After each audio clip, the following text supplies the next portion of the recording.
Hi guys, this is Jean Quintanilla and I will be showing you how to properly use a semicolon in a sentence, when to use it, when to not use it, and how it could be applied to a sentence.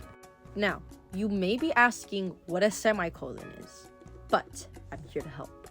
A semicolon is a punctuation mark that connects two closely related independent clauses. It offers a pause that is stronger than a comma but less definitive than a period.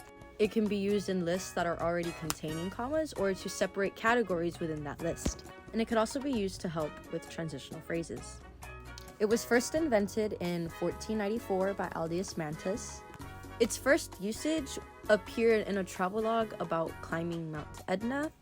Now, there are three ways you can use a semicolon, like I've mentioned before, which are transitional phrases, lists, or joining two independent clauses that are closely related. When combining closely independent related clauses, a semicolon can combine them without using a coordinating conjunction, which are also known as fanboys. Now, imagine yourself in a field where the sun is setting and the sky is painted with vibrant colors. Where would I put a semicolon in between these two sentences without using the comma and? Well, as you can see, both of these two sentences can stand alone, with a comma or with a period combining both of them. But you want it to be one sentence, so you're going to use a comma and a period in between these two, which could also be called a semicolon. See what I did there? I'm so sorry. Anyways, yeah, you can put these two sentences together with a semicolon because these two sentences can stand alone without comma and. A shorter way to put these two sentences together while also effectively using a semicolon. Now imagine seeing your classmate studying diligently for weeks, and her exam scores were outstanding. But how do I also stop using the comma and?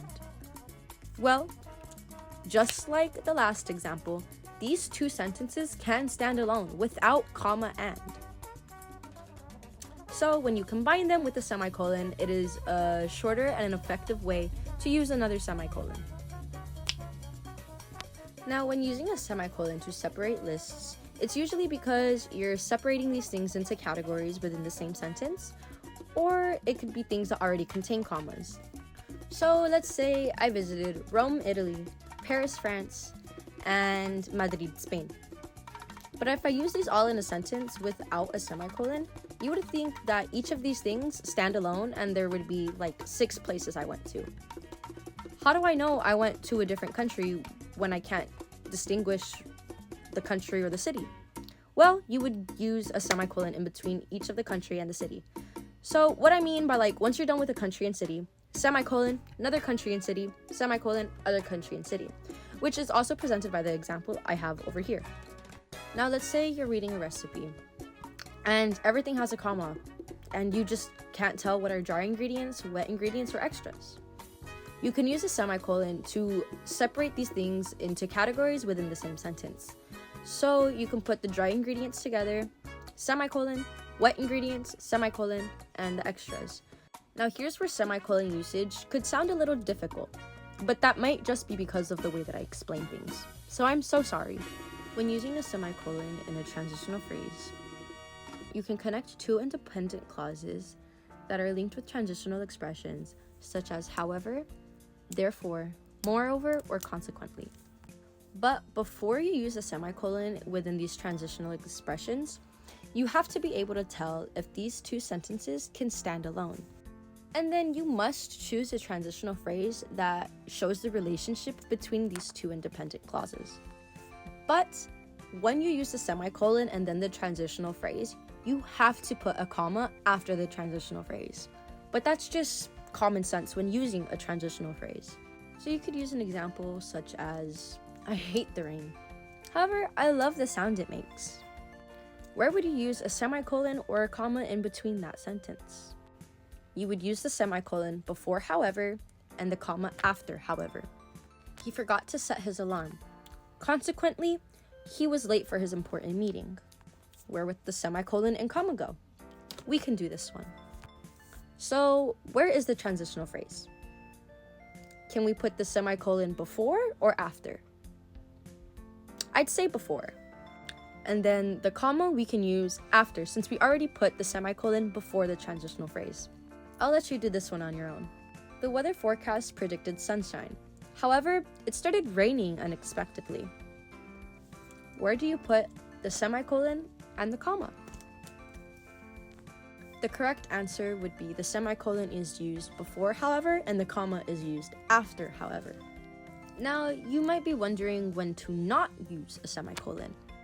Do not, and I mean do not, use a semicolon with an independent clause and a dependent clause. Now, let's say, because it was raining, I took my umbrella. You can just use a regular comma within this sentence. But why should we use a comma when we have a semicolon already there? It's wrong because it starts with a subordinating conjunction and can't stand alone as a complete sentence. As you can see, it tried following the two independent clauses rule. But because the word because sets the scene or gives a reason for the second part, a comma is better suited to show that relationship between both clauses. And another example using the exact same format would be, although the sun was shining, we decided to stay inside. Although the sun was shining cannot stand alone as an independent sentence because it sounds incomplete. So, using these two clauses together is better suited with a comma. You also do not use a semicolon when it is used before a list that doesn't follow an independent clause. We can use an example such as, I need to buy groceries, milk, eggs, and bread. But why is a semicolon wrong when I need to buy groceries can stand alone as its own sentence? Well, it's only wrong because a semicolon isn't used to introduce a list. Colon. Better suited for that kind of relationship within a sentence. Now we're getting towards the end of my presentation, and I'll give one or two fun facts. A semicolon could be used as a period and a comma within a sentence. So, kind of like what I mean by the first examples I showed, which are combining two closely related independent clauses. Now, this fact can lead to the representation of this fact. Which is kind of sad. When you see someone walking around with a semicolon tattoo, either behind their ear, on their wrist, or somewhere on their body, it usually represents that they are suicide survivor. They tried to take their lives, but fortunately, they didn't successfully take it. The meaning behind this tattoo is that their life could have ended, but it didn't. Which I hope you can see the relationship between this and the closely related independent clauses fact. They could have ended their life, which is the meaning of the period, but the comma means that their life didn't end and it continued to keep going. If that makes sense. And that was the end of my presentation on semicolon usage and incorrect usage. This was my third period project for Miss Connect in English 1301. Thank you.